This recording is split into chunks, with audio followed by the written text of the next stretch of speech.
I rise in support of my colleague, Mr. Hill's amendment. It moves us in the right direction. It's positive that this committee has had a pretty nonpartisan approach to some of the ways that we can cut off the financing of Russia. But what I think we're missing, and I've listened to the whole debate here today, is there's a $60 billion elephant in this room that really just hasn't been discussed. If we look at this, Russian expenditure on their military is $60 billion. And where's the money coming from? A third of government funding for Russia, a third of government funding is from the oil and gas revenue. Europe is wildly dependent on Russia for oil and gas. For far too long, our European allies have been following an energy policy set forth by a Swedish high school student.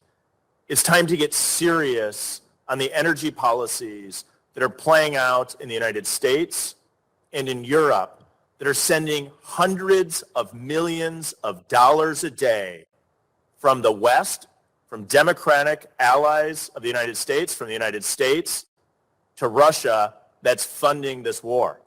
And until we get serious about this $60 billion elephant in the room, we're not going to get to the heart of the problem.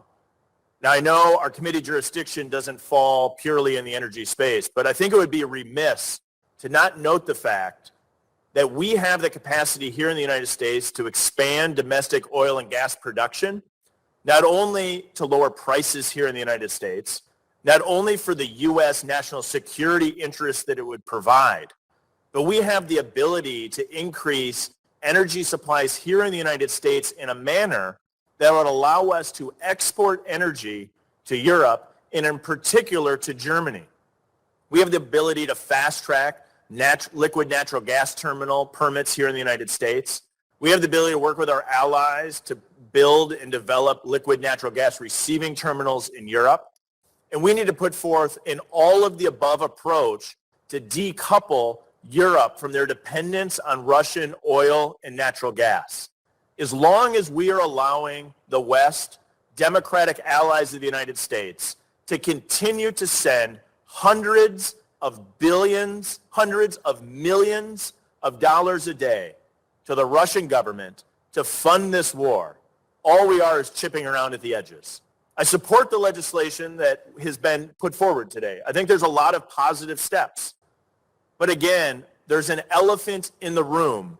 And until we have the adult conversation about our energy policy here in the United States and the energy policies in Europe that are sending hundreds of millions of dollars a day to the government of Russia, where a third of the government funding in Russia is from their oil and gas production, we're simply tilling at windmills. And so I'm frustrated because I feel like we're having actually a pretty productive conversation in this room in the Financial Services Committee.